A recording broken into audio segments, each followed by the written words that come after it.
বছর পর যদি কোনো মেঠো আলপথে দেখা হয় আবারও তোমার সাথে, হয়তো জীর্ণ দেহে কণ্ঠার হাড়গুলো অভিমানী শরীর হতে হতাশার সফেন বন্দরে, হয়তো পরিত্যক্ত কিংবা চৈত্রের কাক ভরে দুদণ্ড চেয়ে আবারও লজ্জাবতীর মতো বারিক ফিরাও ফড়িংয়ের লেজে, মৃদু হেসে যদি জানাও কুশল বারতা সেদিনের বনলতা সেন।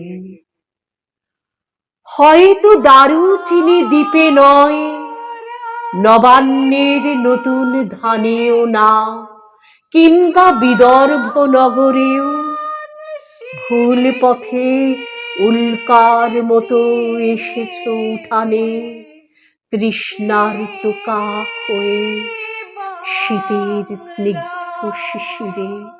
হয়তো বা জীবনের পাঁচিলে জমেছে ৩০ বছরের শ্যাওলা, আশা নিরাশার পথের বাঁকে যদি নিভৃতে পাই তোমাকে হঠাৎ, মেঘে ঢাকা তারাদের ভিড়ে প্রশান্ত বনস্পতির নীড়ে, নয়তো শেষ রাতে পেঁচার কর্কশ ডাকে তেমনি কোনো পুরাতনী বটের ছায়ায়। তখন কি বলবো তোমায়, এতদিন কোথায় ছিলে?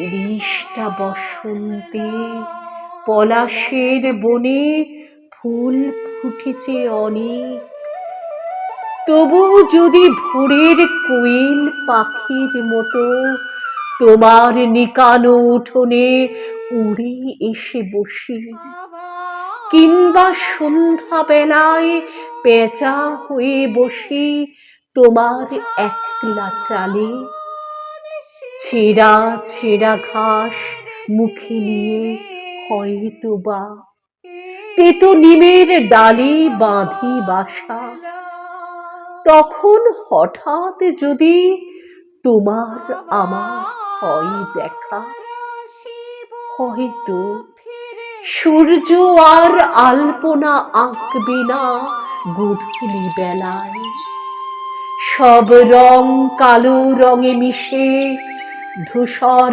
পাণ্ডুলিপিতে একাকার, ফুলের সুবাস মেখে মধু পেরা ক্লান্ত হয়তো অনেক আগে, সব নদী এসে মিশে গেছে সাগরের বুকে, বকেরা ফিরে গেছে নীড়ে, শুধু তুমি আর আমি, শত শত আলোক বর্ষ দূরে পড়ে আছে ঘোর অন্ধকার আজ, বড় অচেনা সেই চেনা বনলতা সেন, বড় অচেনা সেই চেনা বনলতা সেন।